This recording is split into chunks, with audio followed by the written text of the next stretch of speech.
Obrigada. Vamos começar. Boa noite a todos. Vamos acalmar nossa mente. Tomamos uma postura cômoda. Apoio reto.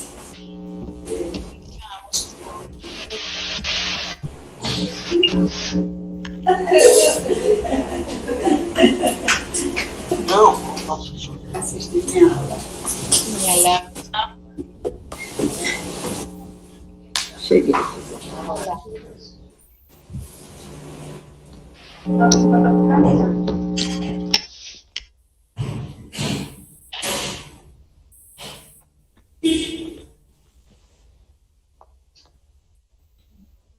Abrindo nosso corpo suavemente. Nos preparamos para receber o conhecimento sobre a teogonia e esse o nosso companheiro Evandro. Muito obrigado. Bom, ok, hoje o tema é a teogonia, faz referência ao início da criação dos deuses, né? No caso, os deuses da mitologia grega. E tem até algumas coisas paralelas à mitologia, pode-se dizer assim, cristã, porque é o início da criação, não como a gente vê no Gênesis, que Deus criou tudo do nada, através do pensamento e das palavras, dizendo, faça-se a luz, né? Aqui no caso da mitologia grega, na teogonia, todos estão escutando? Ok? Tá ok? Bom, no caso aqui da teogonia... Momento. Por favor, Teosofia, né, Lidson? É, né, Lidson, né? Por favor, quem tiver com o microfone ligado, pode desligar, por favor, que está dando uma interferência. Pronto, agora está ok. Pode continuar, Ivan. Bom, a teogonia, teo, vem teos, Deus, né? E gonia, que é a origem, né? No caso, seria a origem dos deuses, né? A representação da criação do universo, da Terra, dos seres humanos, através da mitologia grega, né? Porque a mitologia, ela vem também de um conjunto de narrativa ligada à origem ligada à origem humana, as crenças de formas que explicam as origens do universo, a criação do planeta e dos seres humanos. Isso do ponto de vista de uma sociedade, no caso aqui a grega. A pessoa de Hesíodo, que é quem é atribuído à narração da teogonia, né, ele teria nascido mais ou menos no século VIII a.C., né? Ouvido esse canto das musas, ele, assim como Homero, ele atribui a história que ele conta às musas. As musas tanto inspiram aquele canto para aquele poeta que vai narrar aquele fato, como elas mesmas inventam aquela criação das mentes das musas. No caso aí, todo poeta a quem é atribuído a narrativa mitológica, no caso a mitologia grega, ele é apenas a pessoa que receberia aquilo. Ele não é criador, ele não é inventor, ele não faz nenhuma modificação, ele recebe inteiramente como as musas querem que aquilo seja passado. E no caso de Hesíodo, acredita-se que ele, como Homero, seria a atribuição de várias pessoas, várias comunidades que foram formando aquele conjunto de narrativas até chegar aos tempos onde pudesse aquilo ser escrito. Porque antigamente era passado de poeta para poeta, como os cantadores violeiros que a gente tem aqui no Nordeste. Um cantava, outro cantava, e assim se passava. Não tinha ainda... A escrita ainda não havia sido inventada pelos gregos, né? A partir da escrita fenícia, quando surge a escrita grega, não havia. Os cânticos, as poesias eram todos de forma narrada, né? Todos de forma falada. E Hesíodo, ele, embora fale-se que ele nasceu próximo, tem aqui a origem dele. Ele nasceu próximo na Ásia Menor, naquela região, na Eólida. Era pobre, era um camponês, era um cuidador de cabras. O pai dele também teve que se mudar de onde eles moravam, ir para aquela região para ele cuidar de cabras e tudo, ser um pastor. Ele teve um irmão. apesar de se atribuir a esse personagem, essa forma de vida, ele, como Homero, seria personagem inventado. Não se tem uma ideia básica de uma pessoa que realmente existiu. Ele seria a confluência, a união de vários personagens criados. Acharam que seria essa pessoa Exíodo, até porque Exíodo em grego quer dizer o que lança o canto, o cantor. Qualquer pessoa que lança um canto seria um cantor, seria um poeta. Por isso que não tem um nome específico, João, Paulo, Pedro, seria um cantor. Então qualquer pessoa seria esse cantor, né? E ele começa o canto falando da inspiração que ele recebeu das musas, né? Que eram deusas, filhas de Zeus e de Memória. Né? Ele começa com a origem do universo a partir do caos. Ele diz que no princípio de tudo era um grande caos. E o caos, que era... Vou ler aqui. O caos era um vazio primordial, um vale profundo, espaço incomensurável, uma matéria eterna. Porém, essa matéria, de forma rudimentar, grosseira, mas ela era dotada de alguma energia profítica, ela produzia alguns seres, ela germinava e trazia coisas a esse espaço infinito, né? que era o próprio caos.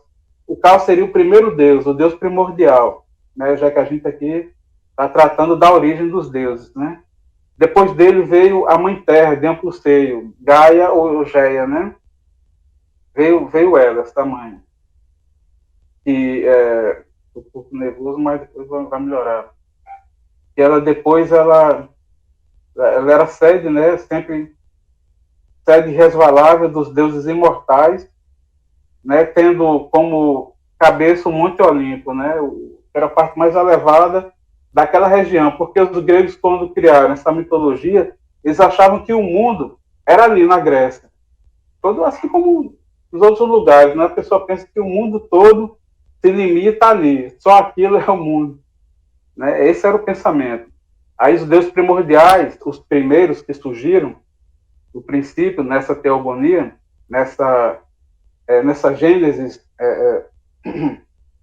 nessa Gênesis grega, eram 4, eram o caos, depois veio o Tártaro, que era nevoento, fundo, sem chão, dentro das vias, era o nada, era o obscuro, era o vazio também, o Tártaro. Só que ele era bem menor do que o caos. Ele seria o oposto do que ocorreria ao céu, que seria os céus. Né? E teve também Eros. Eros era o amor, sempre foi um amor, mas não aquele amor segundo que descende de Deus. Ele era o primeiro, o amor primordial, que fazia as coisas surgirem, ou através da união, como os deuses vão se unir de forma amorosa, ou através de uma coisa chamada cisparidade. Um ser qualquer se tornava em dois, se desmembrava e dava origem a outro. Isso era a cisparidade gerada por Eros, né? Que tem um poder da procriação. A procriação se dava através de Eros. Né? Isso, então, nós teríamos os 4 deuses primordiais que seriam os primeiros deuses, a primeira genealogia dos deuses, né? Isso bem antes de Zeus, dos outros deuses surgirem, né? E do caos surge Erebus, que era o abismo, outra forma de abismo negro. E a Só um instante. Eu anotei o caos, o Tártaro, o Eros, e qual é o outro? Era Gaia ou Terra, né? A Mãe Terra. Ah, tá certo. Verdade.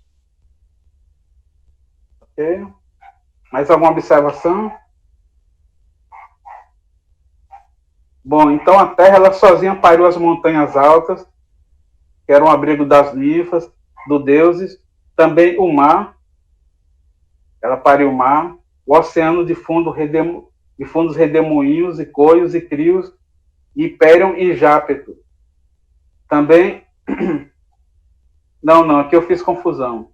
Ela se uniu aos céus e deu origem a 18 titãs, 18 criaturas. 12 tinha forma antropomórfica, a forma que seria humana, mais ou menos, né? Seria a forma humana. Que seriam Teia, Reia, Temis, Memória, Febe, Cronos, Hiperion, Jápeto. Serão esses deuses os deuses de forma humana. E também ela pariu outros seres, também titãs, que teriam uma forma que seriam, vamos dizer, heteromórficas, uma forma diferente da forma humana, que eram os ciclopes, que eram seres imensos, com olho redondo na testa, que eram trovão, relâmpago e ases, e também pariu outros seres chamados equitônqueros. Não, equitônqueros que eram seres com 100 braços em cada ombro, 50 de um lado, 50 do outro e 50 cabeças. Quando esses seres nasceram, o céu, o pai deles, ele os aprisionou no Tártaro, no seio da terra. Ele não gostou desses filhos, ele queria que eles ficassem lá. Deixou esses filhos lá trancados.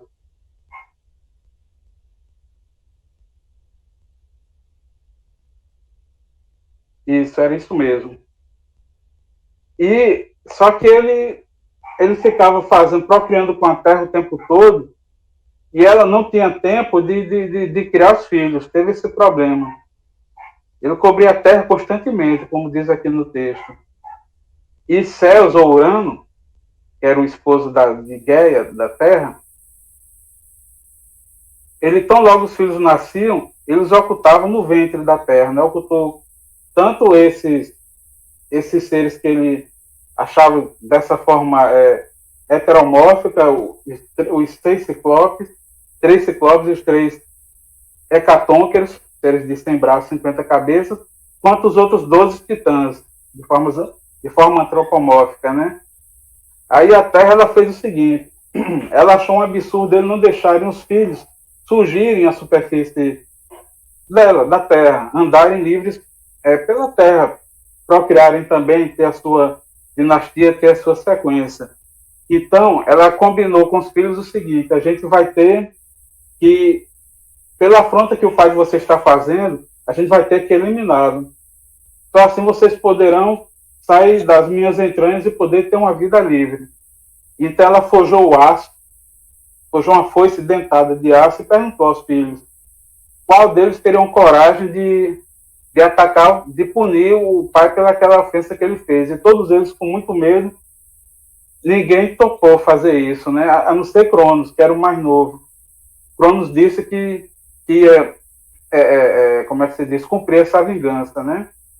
Então, ela colocou Cronos de atalaia, ou seja, de tocaia, ficou esperando ele surgir. No caso, Urano, o céu. Aí vem esse texto. Veio com a noite o grande céu ao redor da terra, desejando o amor, sobrepairou e se estendeu a tudo. Ele começou a cobrir a terra. Então foi nesse momento que Cronos apanhou a foice que ele tinha e separou o céu da terra. Essa foice dentada que ele tinha, separou. E assim a terra pôde suspirar e os titãs puderam sair à superfície da terra. Porém, teve uma coisa que aconteceu interessante nesse momento. Urano, ao ser afastado da Terra, ao ser suspenso e se tornar um céu maior, mais distante da Terra, afastado pela foice de Cronos, ele disse que Cronos ia sofrer a mesma coisa que ele sofreu. Um filho que Cronos teria iria tomar o reinado dele, iria derrubar o reinado dele e ia ser o próximo rei no lugar dele, que ele tomasse cuidado, que essa profecia iria se cumprir. Agora vamos para a parte de Zeus. Cronos, ele toma uma das irmãs, uma titanide, Reia, e começa a ter vários filhos com ela. Aí vem a dinastia da terceira geração de deuses, né? Teve a primeira, que foram os deuses primordiais, Caos, Terra, Eros e Gaia. Depois teve a geração dos titãs, que é a geração de Cronos. E em seguida vem a terceira geração, que é a de Zeus. Como Cronos foi avisado pelo pai, ele afastou da terra por Urano, que teria seu reino tomado pelo filho, cada filho que nascia de Reia, a criança mal saía do ventre ao colo, ele ia lá e engolia cada filho, engolia o primeiro, engolia o segundo, e foi engolindo, e a mãe Reia, sofrendo com essa atitude, porque ela não podia criar seus filhos assim, já que o pai pegava e engolia, né, os filhos. Então ela pediu ajuda a Urano, ela pediu ajuda a Gaia e a Urano, os pais dela, para bolarem algum plano, algum estratagema que fizesse com que ela pudesse ter os filhos. E da mesma forma que aconteceu com Urano, Cronos ser punido. Porque Cronos, como representa o tempo é imbatível, o tempo vence tudo, ele é o maior ele é o vencedor de tudo, né? Paciência, o tempo não tem quem vença o tempo. E ela precisava vencer essa ameaça, porque ela queria ter os filhos junto dela para poder criá-los. E isso não estava sendo possível, porque ele não queria perder o reinado dele, a dinastia. Então ela fez o seguinte: Gaia, junto com Urano, fizeram um estratagema, bolaram um plano de levá-la sem Crono perceber para a ilha de Creta, e ali ela pariu Zeus, deixou ele lá numa caverna, ele foi criado naquela ilha, na ilha de Creta, e no lugar de Zeus, ela apanha uma pedra, mais ou menos do tamanho de uma criança, uma pedra grande assim, e envolveu com aquelas roupas das crianças, né? O pessoal chamava os coelhos, e deu aquela pedra para ele engolir, como se fosse o filho que ela havia parido há pouco, né? Como se fosse Zeus.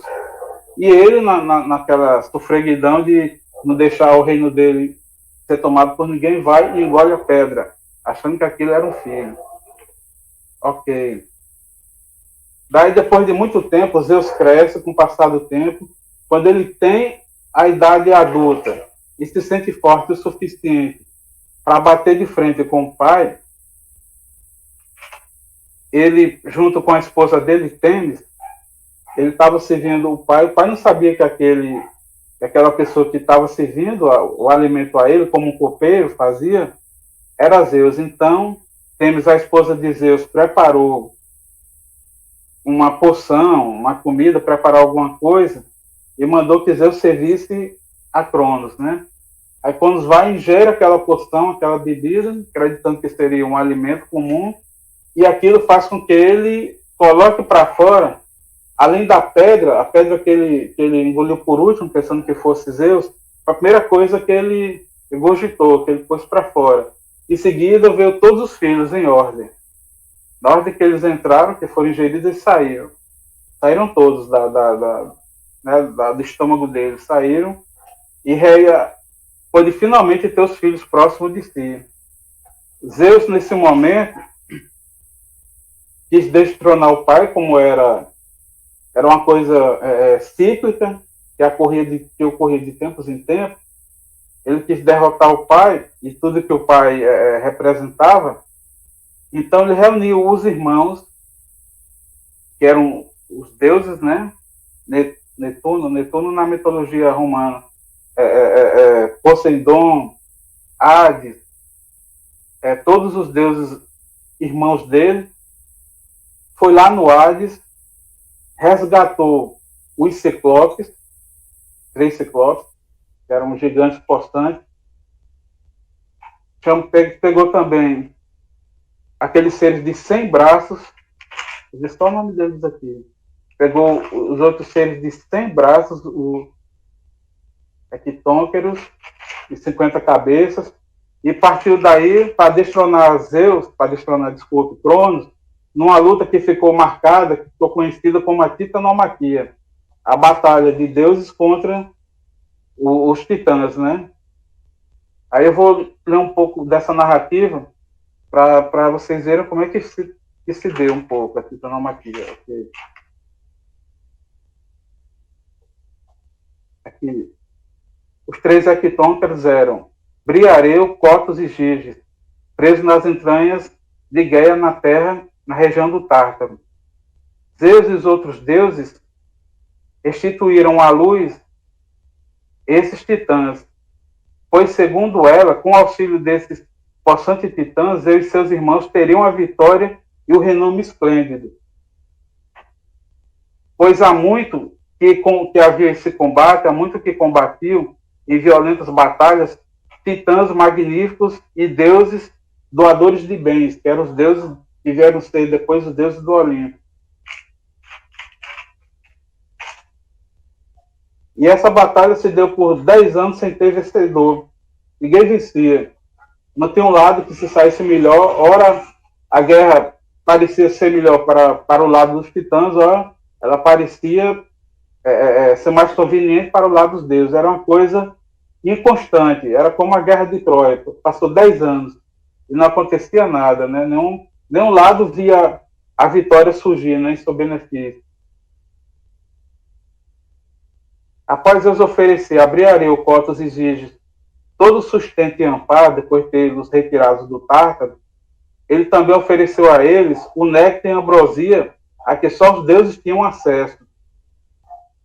Então, no peito dos titãs cresceu imenso ânimo. Esses titãs, em reconhecimento pela liberdade do fundo de Gaia, no Tártaro, pelo tratamento e aquecendo ao pedido de Zeus, e crendo que Zeus, ao repelir junto dos aliados Cronos e seus irmãos, ele estava combatendo um mal horrendo, ao perceberem tudo isso, esses titãs que foram libertos do Hades decidiram aliar-se a Zeus nessa violenta batalha. No caso dos hectônqueros, como eles tinham 100 braços cada um, agarraram íngremes pedras, lançaram 300 de cada vez contra os titãs, mostrando obras braçais violentas. E nessa guerra, o vasto céu gemia, sucumbido, retumbava a terra, o Olimpo, a montanha do Olimpo estremecia, o abalo pesado atingiu o Tártaro, a região profunda. Zeus em seu furor lançava raios, trovões e relâmpagos, presenteado pelos ciclopes que forjaram essas armas para Zeus. Foram os ciclopes que deram retribuição ao que Zeus fez por eles, essas armas, os raios, trovões e relâmpagos. O oceano fervia nessa batalha e também o mar infecundo. O calor transpassou o caos, a terra e o céu. E todo esse espetáculo terrível de horrores e devastações, Zeus e seus aliados, nesse espetáculo, eles prenderam os titãs no Tártaro, tão longe da terra quanto a terra é do céu. Eles conseguiram vencer, com a ajuda dos hectônqueros e dos ciclopes, essa batalha, titanomaquia.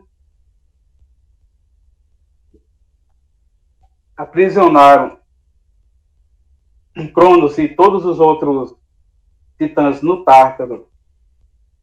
Aí eu vou falar aqui um pouco do Tártaro, para a gente ter assim, uma noção, porque uma hora se fala que ele é de um jeito, eu tive muita dificuldade de saber mais ou menos o que era o Tártaro para retratar para vocês.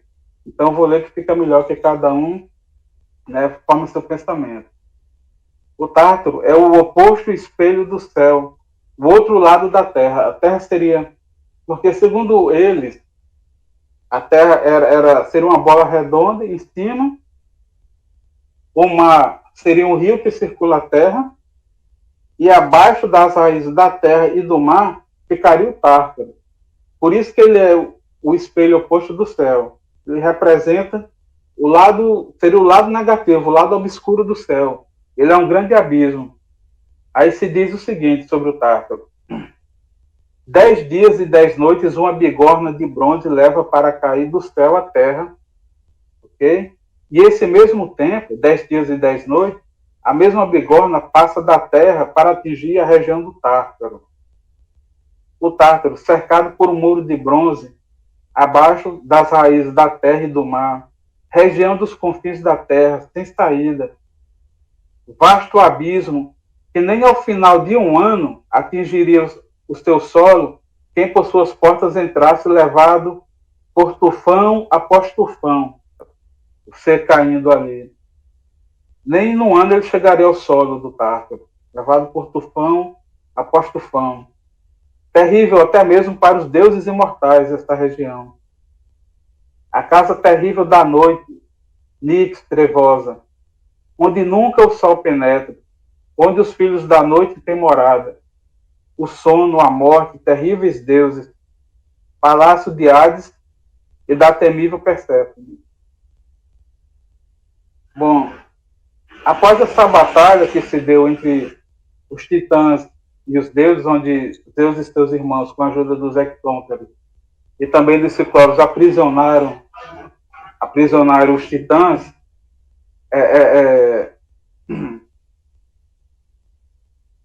aprisionaram os titãs lá do posto do céu. Gaia, por perder seus filhos, né, Gaia Terra, ela juntamente com ela se uniu com Tártaro, porque para os deuses é bom a gente observar uma coisa. Na simbologia deles, na mitologia, desculpe, ela é uma mitologia assim de imagem, porque o Sol seria um deus, o Tártaro, que seria esse grande vazio, seria outro deus, a Terra seria um deus. A gente representa como se fosse uma pessoa, até porque eles se uniam, se juntavam através de Eros, da procriação. Eros seria mais ou menos a tradução para a procriação, porque eles se juntavam e geravam outro ser. Embora só os titãs e os deuses do Olimpo, mais alguns seres filhos de Nereu, velho do mar, tivessem a forma mais ou menos humana, antropomórfica, mas a Terra ela se unia com outros seres, no caso, esse vasto e profundo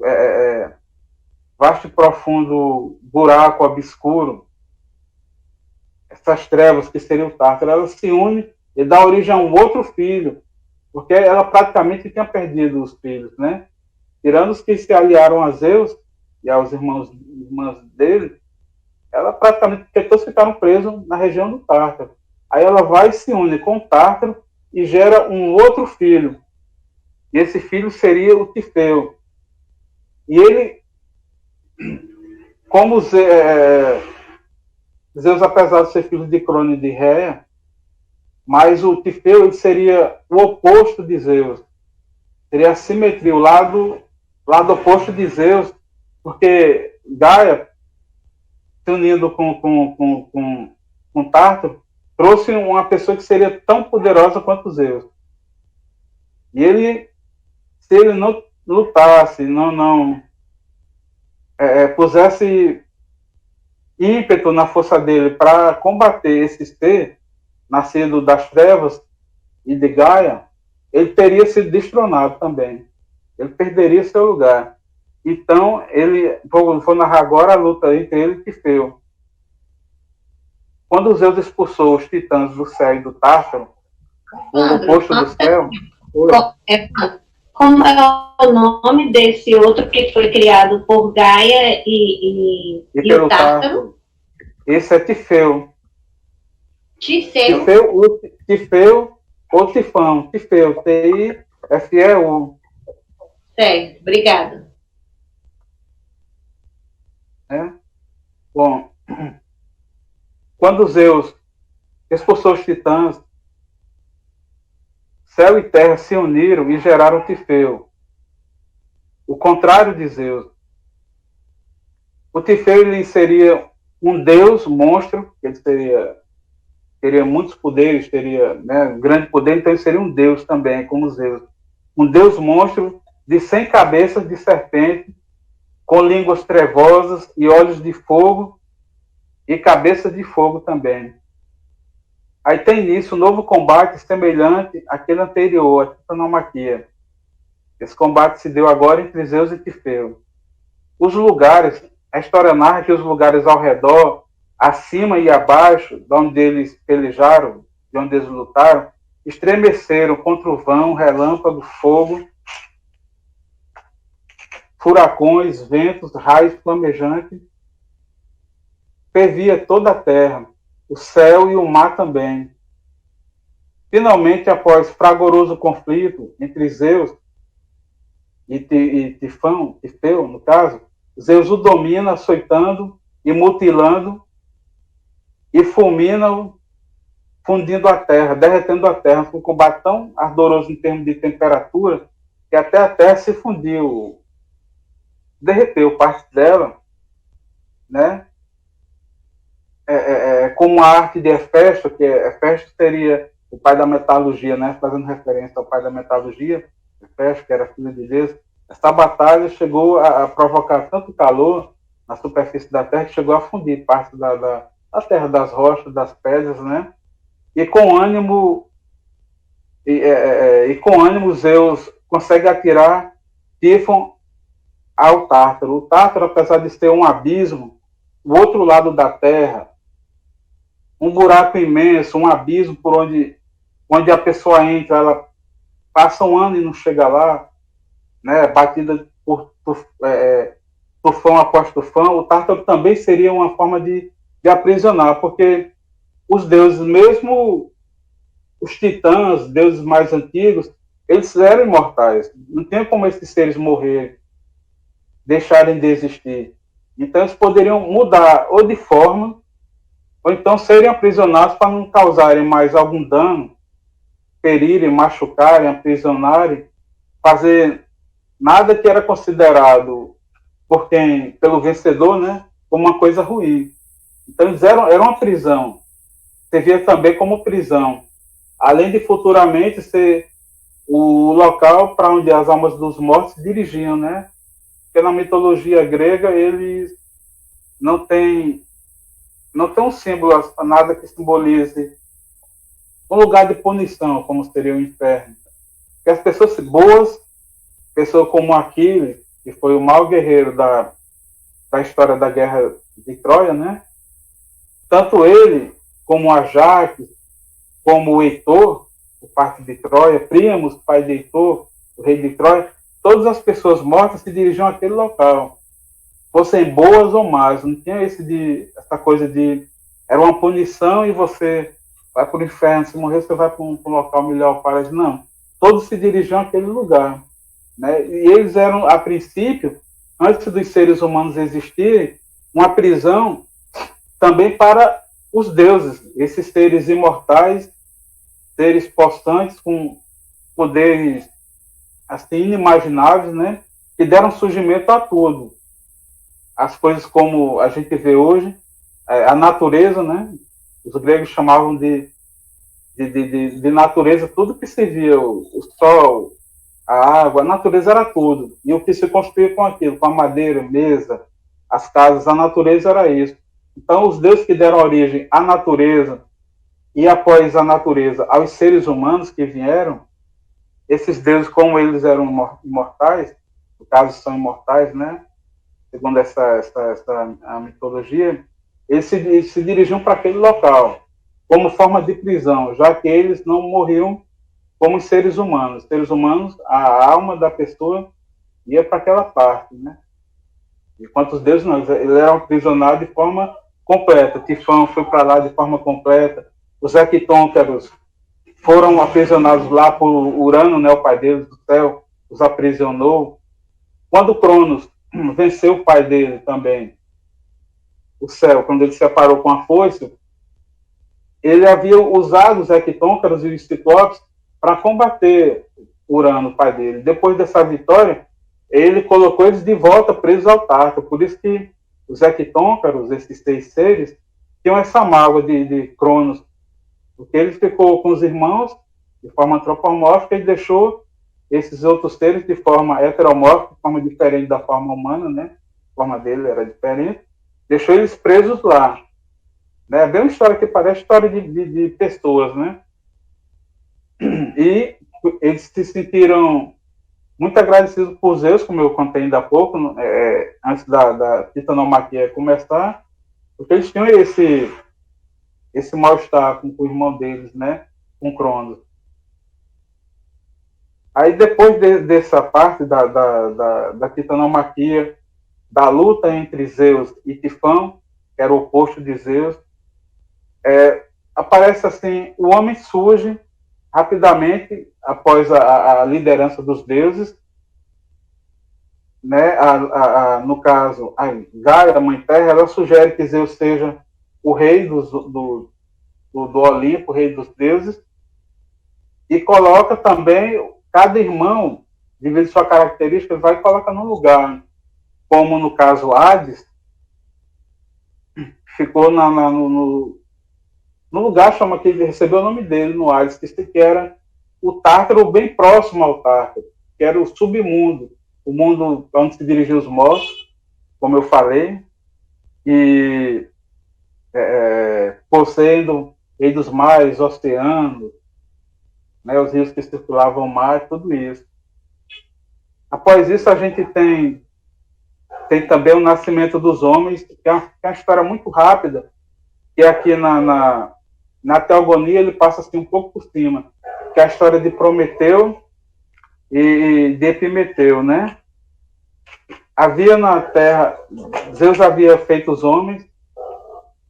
Isso é assim, bem rápido essa história. Ela se dá mais no livro O Trabalho e os Dias, que é a continuação da Teogonia, né? E talvez até mais para frente eu fale, tem mais coisas, né?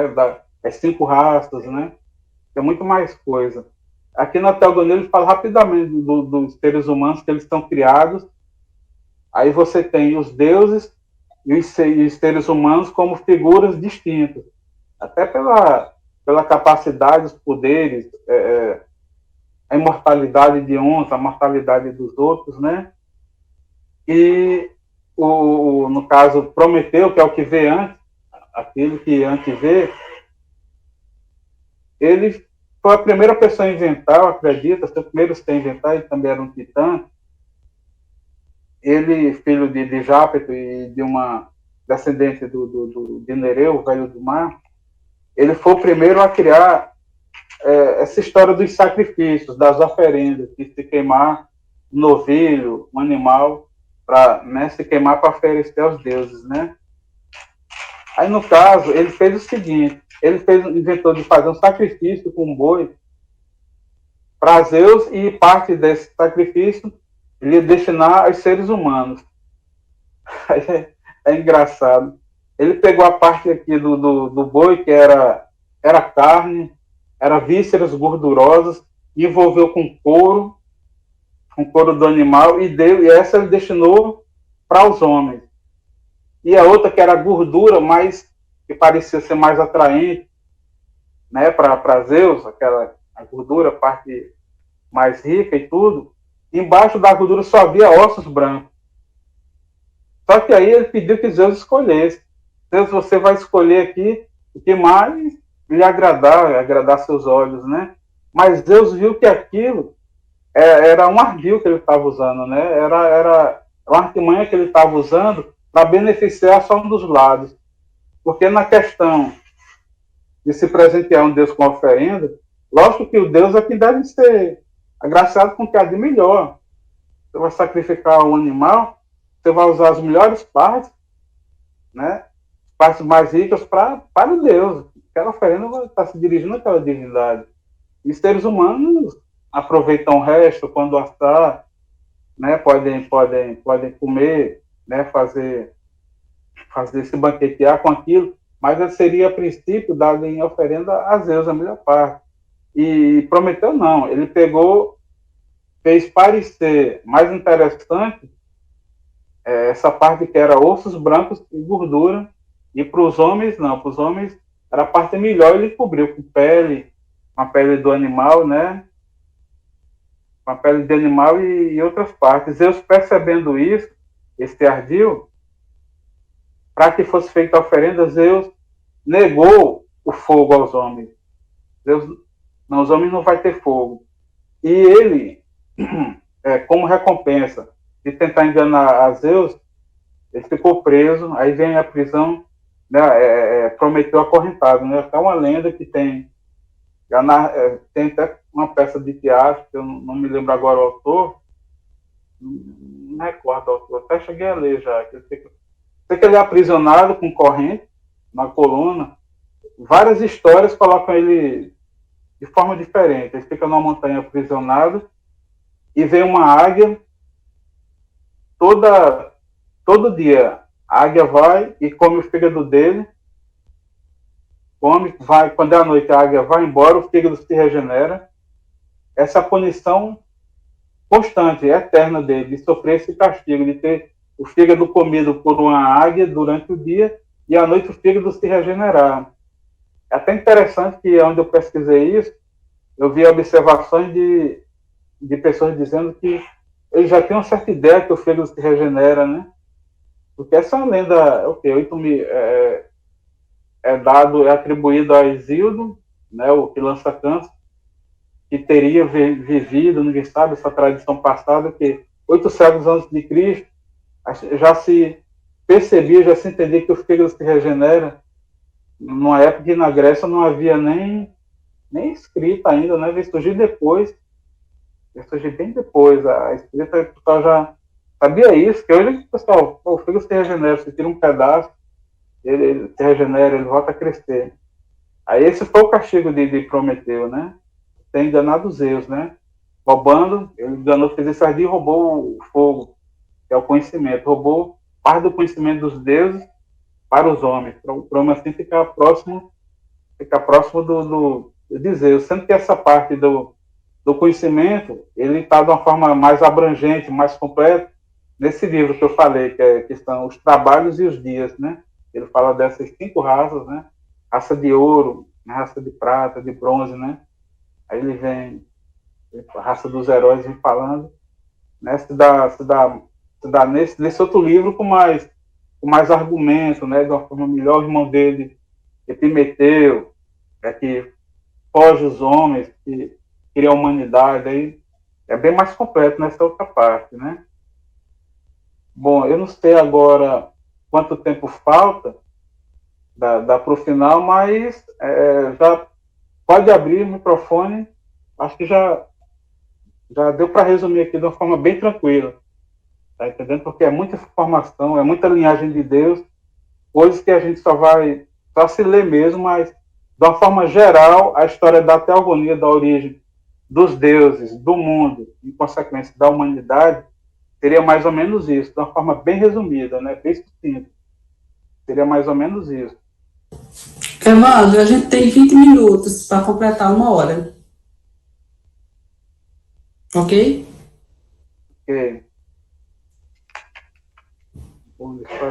E assim, o que a gente vê, né, Evandro, na mitologia hindu também, que você também colocou para nós, né, tem semelhança e também com a Gênesis, né, dos hebreus, né? Dos hebreus, da Bíblia. A sabedoria, né, da serpente, que Adão e Eva comem a maçã, né? Essa parte aí última que tu falou, lembra isso, né? Do conhecimento, né? É verdade. Que o fogo é conhecimento. Eu fiz essa relação. E no começo, a guerra entre os deuses, eu fiz a relação com a Gênese, ou a mitologia hindu, né? Que você passou para nós também, como é o nome? Do Mahabharata, do Bhagavad Gita, ou do... Bhagavad Gita, isso. Aí eu fiz a relação. Aí você vê que hoje em dia nós temos a internet, nós temos a globalização e os conhecimentos ficam bem próximos se a gente for buscar, né? Mas naquela época não existia, né? Mas ainda assim o conhecimento era para todos, né? Assim. E a gente sempre vê também nesses mitos e na genealogia dessas civilizações que sempre tem a guerra entre o bem e o mal, né? Porque nosso mundo, ele se constitui disso, né? De trevas e de luz. Trevas de luz que a gente é formado, né?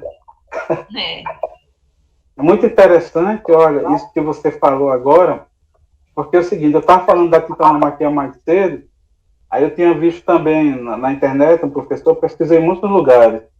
Aí ele falou que teve um vulcão chamado Krakatoa, ali na Indonésia, que mais ou menos em 1883 dado esse vulcão a segunda maior erupção da humanidade, tá entendendo?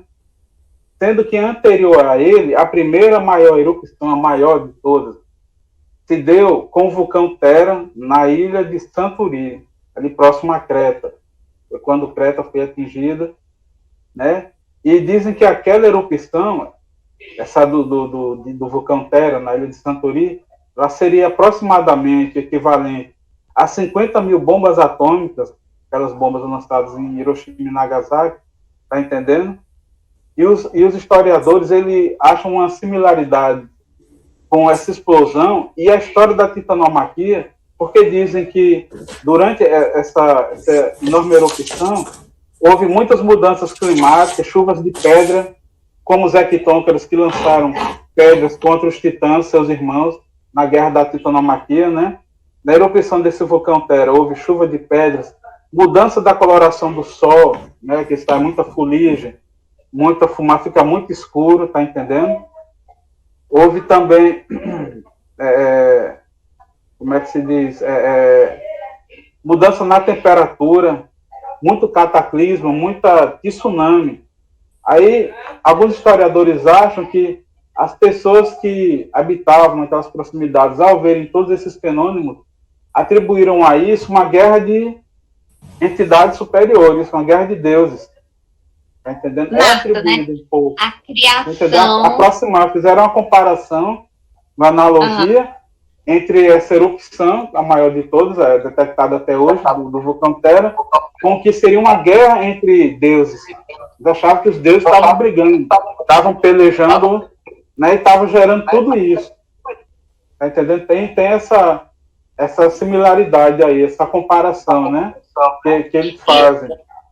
E assim, né, você vê em todas as civilizações, se a gente for estudar os nossos índios, né, nossos primeiros habitantes no Brasil também, os índios, eles também tinham a mitologia deles, né, riquíssima, que infelizmente nós perdemos, mas que fala também, a gente vê nos maias, nos incas, que eles falam sobre também essa gênese, essa mitologia, essa criação, e que parte do cotidiano, do natural, mas que, assim, nós, seres humanos, a gente traz e como, assim, eu preciso estudar mais, e ele fala da simbologia e dos arquétipos, né, que vem conosco desde os primórdios da humanidade, os arquétipos, né? Eu vou estudar mais. Onde se mistura o natural com o sobrenatural, não é isso? Isso, e que a espiritualidade, ela transcende a essa nossa vida cotidiana, mas que a nossa intuição, a nossa criatividade cria tudo isso, mas que já vem de muitos e milhões de anos, né, com a humanidade. É muito incrível.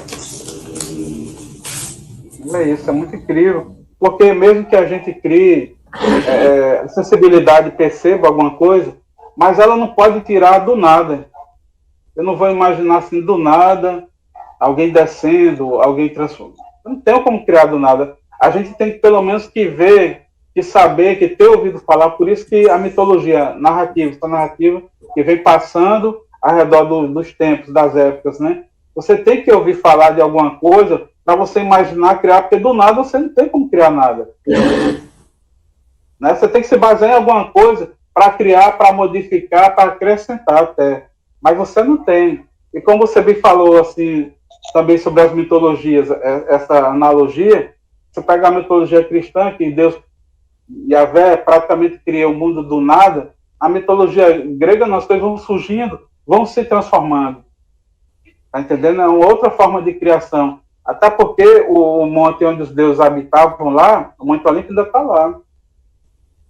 A morada dos deuses, né, primordiais da terceira geração, que é a geração de Zeus. Ela ainda se encontra lá. A pessoa puder chegar, depois de todo esse processo que a gente está passando, a pandemia tiver como ela vai ter acesso a esse monte sagrado, Monte Olimpo, né? E cada mitologia que conta a sua história, conta a sua própria teogonia, a sua própria origem, engraçado que ela dá ao mundo, a história do mundo dela, como se fosse um mundo único. Como se o mundo que nasceu da forma que ela narrou, contou, o mundo todo fosse ali, não tivesse mais ninguém, nenhuma parte da Terra. É muito interessante você ver isso. Os gregos achavam que o mundo era só ali, os hindus, os indianos achavam que o mundo era só lá, os africanos também deviam achar isso, como os índios, né, os estilvícolas brasileiros deviam achar que o mundo era só aquela região, os maias, achavam que não tinha mais ninguém, em parte alguma, né? Até depois, no século XV, mais ou menos, na Idade Medieval, os portugueses achavam que o mundo tinha um fim, que os navios iam até certa região, aqueles que não voltavam com notícias, e chegavam no final do mundo, caíam. Eles achavam que tinha um fim. E você imagina, há séculos e séculos e séculos atrás, cada mitologia narrando sua origem. Eles achavam que o mundo era só da forma que ele dizia.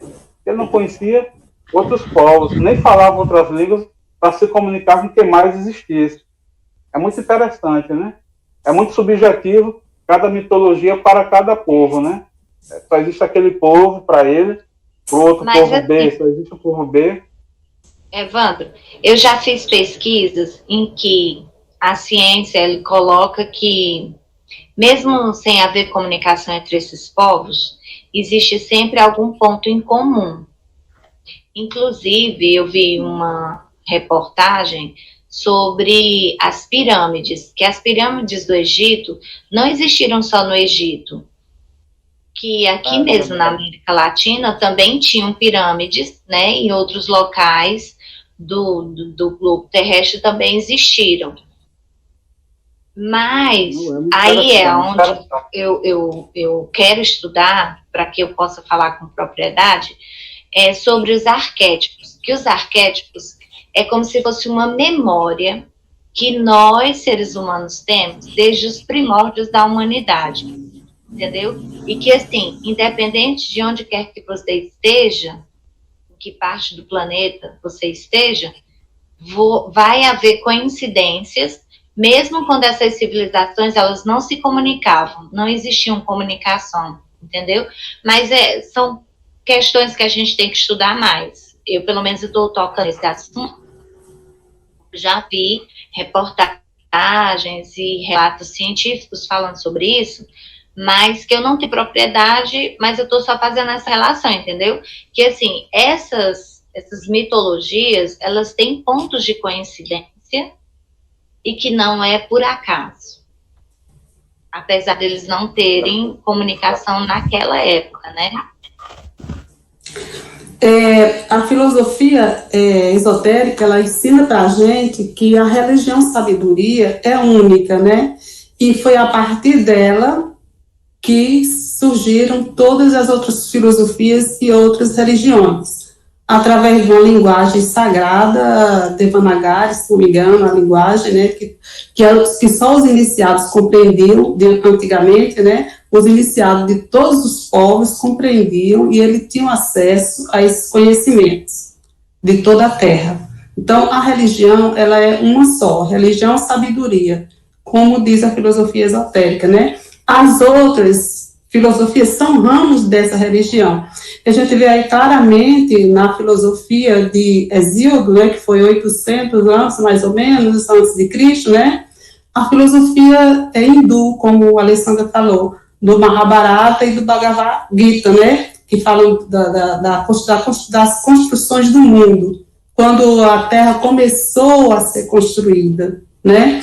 E essas lutas entre os titãs, elas não são nada mais do que lutas cósmicas, lutas fisiológicas, psíquicas, né, de ajustamento de fases para a criação dos universos e do homem. Isso está bem claro lá, né? Tudo isso é alegórico. E a gente vê a alegoria que ele falou aí nesse texto, né? Exatamente casando com aquelas alegorias ali do hinduísmo, do Bhagavad Gita e do Mahabharata, né? E de outros textos que a gente conhece. Então, tudo isso está expressado na nossa filosofia esotérica, que foi deixada por Helena Blavatsky. Tudo isso está explicado. Veio de lá, veio através de Pitágoras, né, ali da Grécia, veio para a África, né, o Egito, as Américas, e a gente viu naquele trabalho das raças, né, como as raças se espalharam, né, pelo mundo todo. Então, com isso, essa filosofia oculta, ela foi junto, né? Ela foi junto, não de uma forma, digamos assim, profana, né? Ela foi de uma forma sagrada. Só aquelas pessoas que estavam preparadas, né? Tinham os seus veículos preparados, eles recebiam os ensinamentos, e só podiam dar também para quem tivesse com os seus corpos preparados para receber. É interessante. Foi muito bom. Realmente é. Oi. Eu estou aqui com o celular da minha esposa e está esse nome aí, Roseli Gondi, mas não é Lidson, tá, gente? Eu também sou um admirador da mitologia. Eu estudei também um pouco de mitologia grega, que eu gosto muito. E o que a gente pode ver é justamente isso. A mitologia dos povos, elas diferenciam apenas nos personagens, né? O nome, a forma.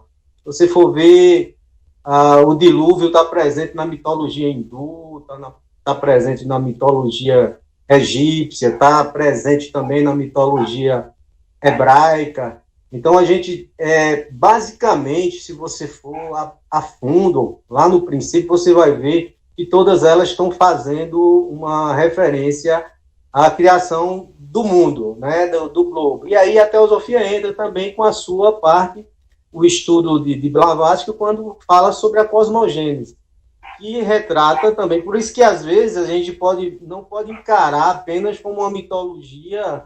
Que a mitologia ela pode ser uma lenda, mas ela pode também ter pontos históricos ali dentro, né? Então, Blavatsky, ela fala numa terceira raça de homens gigantes, que tem tudo a ver com esses seres aí da mitologia grega, daqueles seres gigantes, com um olho só. Esse olho justamente se transformou na nossa raça, no nosso terceiro olho, né? Quando ele passa a não mais existir na testa e passa a ser hoje o que a gente chama da nossa glândula pineal. Então, você pode notar que a mitologia, apesar de parecer coisas fantásticas e muitas vezes absurdas, ali tem por trás toda uma passagem de conhecimento daquilo que cada raça teve conhecimento sobre a formação do mundo e a chegada do homem ao mundo, né? Então,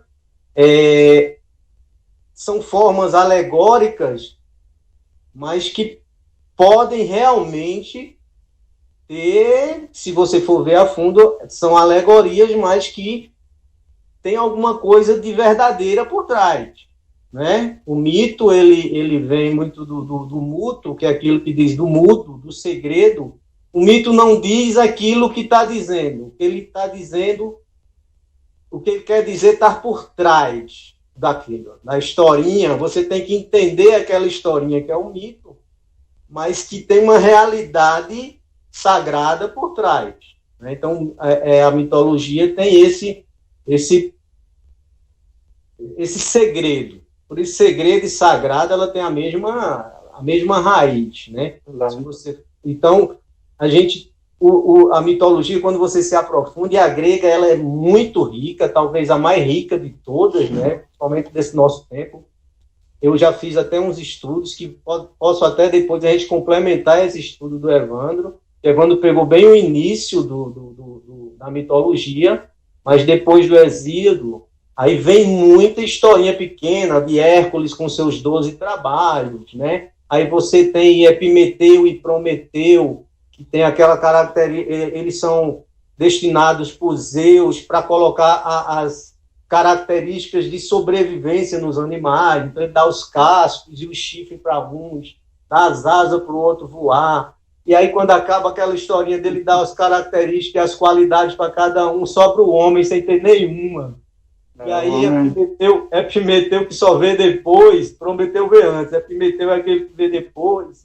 E aí fica aí, Prometeu vai lá e rouba também o fogo, ou seja, a sabedoria dos deuses traz para o homem. Então, tem muita essa coisa que aí você vê a queda do Jardim de Éden, é justamente quando o homem ganha a inteligência e o poder do discernimento, conhecer o bem e o mal. É justamente quando Prometeu rouba o fogo dos deuses e dá para os homens, é justamente a hora em que a serpente chega a Eva e faz com que ela coma junto com Adão, e eles saem, são expulsos do paraíso. É a mesma coisa, a mesma mitologia, só cada uma com a sua história diferente, né? Então, eu acho isso muito rico e que vale muito a gente fazer outros estudos também, aprofundar um pouquinho, até para a gente pegar mais a parte da simbologia dos mitos. São símbolos. E assim, o que me fez lembrar agora na tua fala é da Kundalini, né? Sim, da Kundalini. Me fez lembrar da Kundalini, né? Que é a nossa serpente interna e que os hindus e todas as civilizações dizem que a gente não pode mexer com essa energia, que essa energia ela pode levar você à destruição, né, digamos assim, mas que ela é também uma forma de energia que traz essa sabedoria e que ela é também, digamos assim,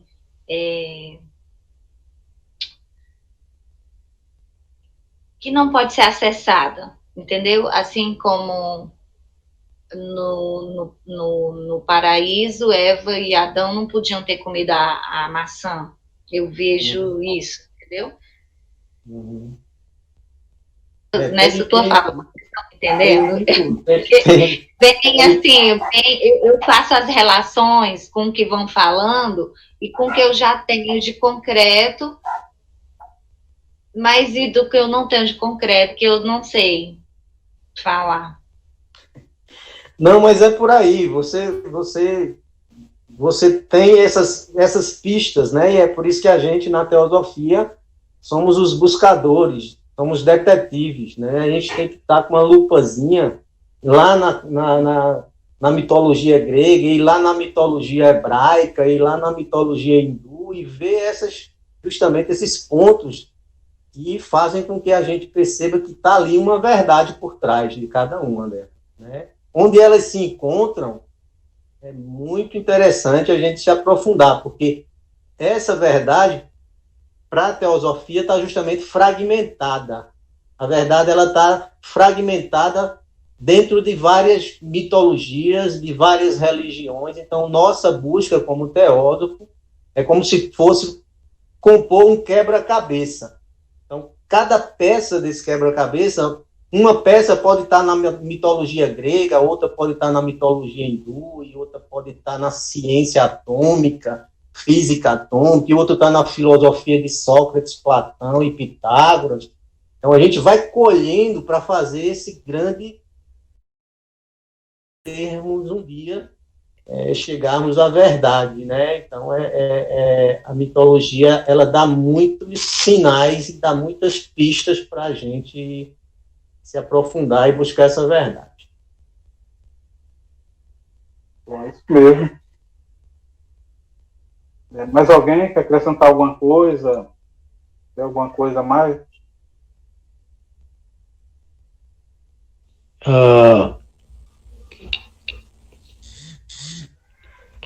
Eu notei aqui algumas coisas. Tá me ouvindo, Evandro? Estou ouvindo bem. Eu notei aqui algumas coisas a respeito sobre o que tu estava falando.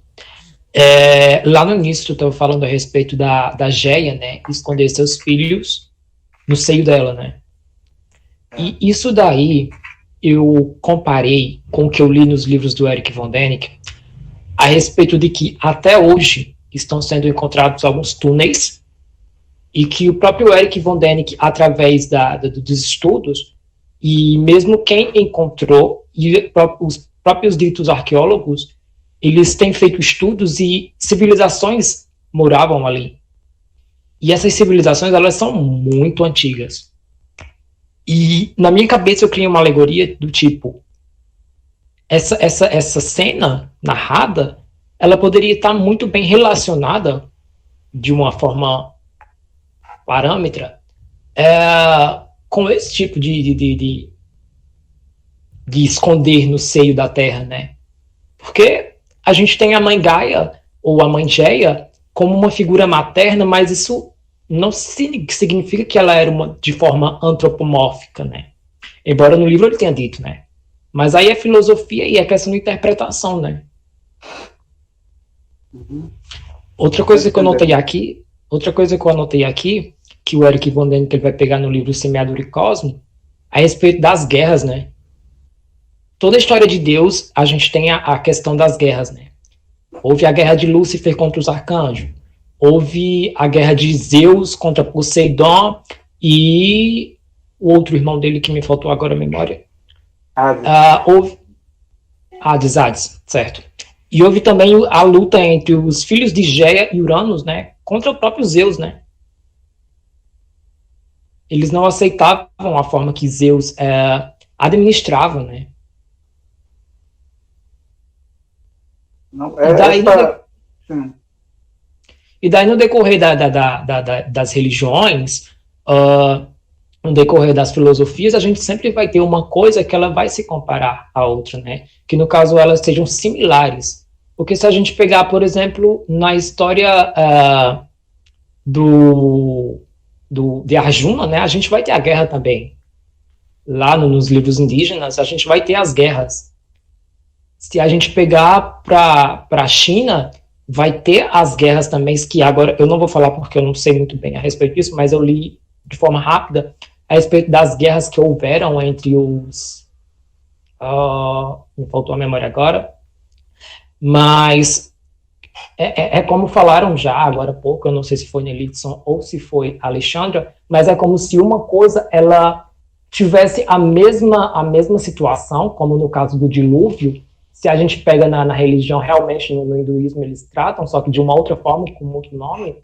Na própria religião judaica, eles vão ter também, no caso de dilúvio, né, mais conhecido. E antes disso, o próprio Eric von Däniken ele vai falar a respeito, só que de uma forma mais científica, né? Porque houve sim, vendo pelos planetas, a Terra ela é um pouco abalada, né? Ela é um pouco inclinada. E daí ele vai falar a respeito de uma coisa. Se a Terra é um pouco inclinada, aconteceu-se talvez, entre aspas, porque isso é uma teoria, que houve uma grande explosão, se eu não me engano, que era um planeta que ficava entre o sexto e o sétimo, que ficava entre Júpiter e Marte, se a memória não me falha agora. E o que aconteceu? Houve uma explosão lá, que tem toda uma história por trás, que uma civilização estava se escondendo por lá, e daí ela abalou essa explosão, ela aconteceu que abalou os planetas. E a Terra, ela se inclinou um pouco, e foi daí que as águas dos oceanos, elas esbarraram para a Terra. E que poderia ter sido o dilúvio, né? Na verdade, houve sim essa mudança, né, no grau da Terra, e realmente jogou as águas.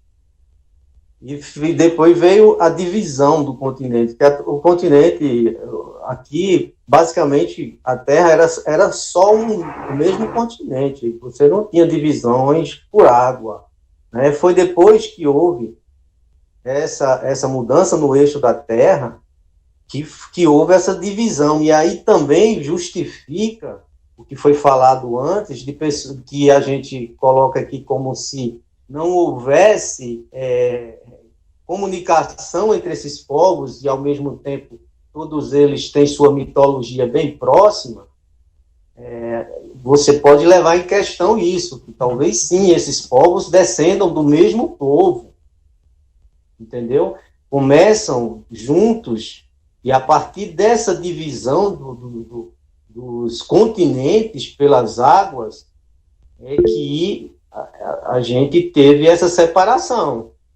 Mas aí justifica realmente essa mitologia de povos em continentes tão distantes terem, no fundo, a mesma historinha, o mesmo sentido.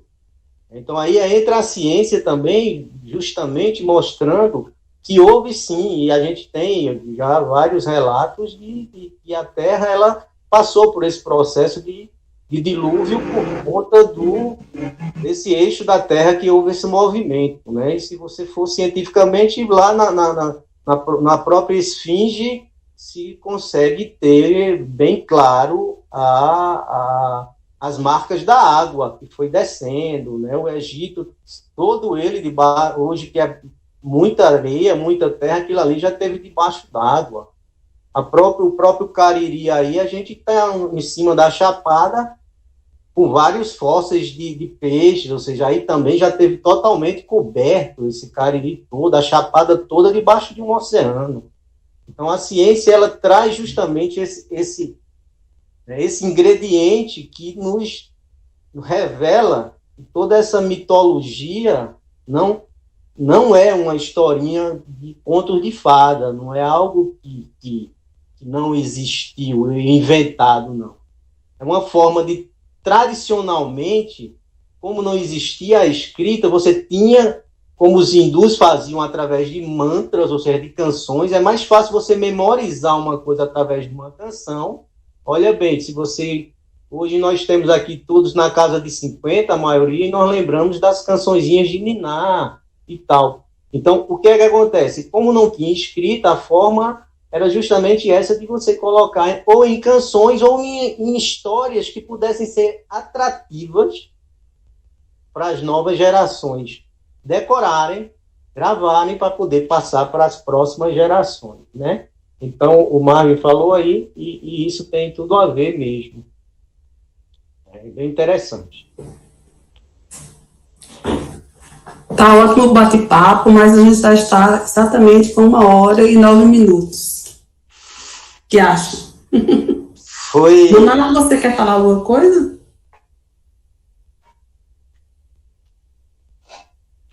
A respeito desses planetas que vocês falaram aí agora, a gente vê Blavatsky relata na Doutrina Secreta, né, que existiu um planeta entre o Sol e Mercúrio, que alguns dão o nome de Vulcano, mas ela não afirma isso, que esse é o planeta mais evoluído, né, do nosso sistema hoje, que ele foi visível até a terceira raça. Hoje ele é invisível para nós. E existe um outro planeta que está mais afastado, né, depois de nós, depois da Terra, não me lembro agora o local que ela fala, que esse planeta também já passou, já está em Paralaia, já desapareceu, né, essa constituição normal dos 7 planetas sagrados, né, porque ela fala em 7 planetas sagrados. E nos 7 planetas, eles colocam o Sol e a Lua. O Sol, nem o Sol é um planeta, nem a Lua é um planeta. Então, são esses 2 planetas que existem no mundo subjetivo, mas que eles influenciam diretamente tanto o sistema solar quanto a Terra. Um é o Vulcano, né, que está entre o Sol e Mercúrio, e o outro é um que ele foca diretamente na Lua, que ele está por trás da Lua, e ele foca diretamente na Lua. É interessante, né? A gente começa a pegar uma coisa daqui, dali, da acolá, né? E chega sempre ao mesmo local. E aí, Evandro? Bom, eu, por mim, estou satisfeito com o tema, com os comentários, né? Porque realmente os temas vão trazendo outros temas, outros temas lembrando de outras coisas, e é muito legal, muito interessante, né? E quando tivermos a oportunidade, né, de estarmos presentes, vai ser, né, mais direto ainda, né? A gente tem mais tempo, né? Isso. E até assim, pelo microfone, um falar, outro falar, não corta um pouco o som do outro, né? E presencialmente, isso não ocorre muito, né? É interessante. E se Deus quiser, vamos ter essa oportunidade futuramente. Deus quiser. Pois vamos encerrar, minha gente, por conta do horário, porque também está gravando, né? Pois pode encerrar, Evandro, passar para a Tâmara. Dona Tâmara encerrar para a gente, por gentileza, Dona Tâmara.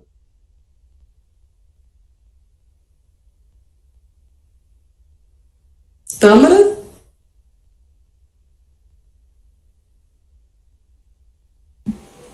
Tâmara?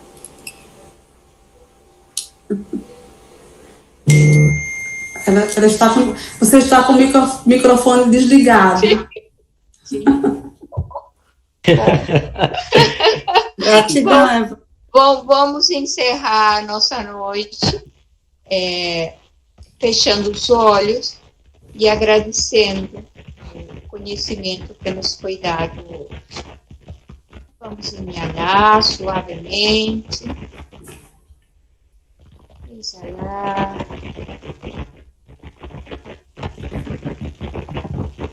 Inhalamos suave. Exalamos lentamente. Mais uma vez. Inhalamos. Exalamos. E podemos abrir nossos olhos. Quero agradecer a Evandro. Foi muito boa a palestra. E procurar melhorar para claramente. Aguardamos novas oportunidades. Sim. Procurar melhorar. Boa noite para todos. Agradeço. Boa Obrigado. noite. Gratidão, Evandro. Obrigado, Evandro. Bom descanso. Bom descanso. Tchau, tchau. Até a próxima. Boa semana. E bom revê-los, viu? Saudade de todos. É ótimo. Boa noite.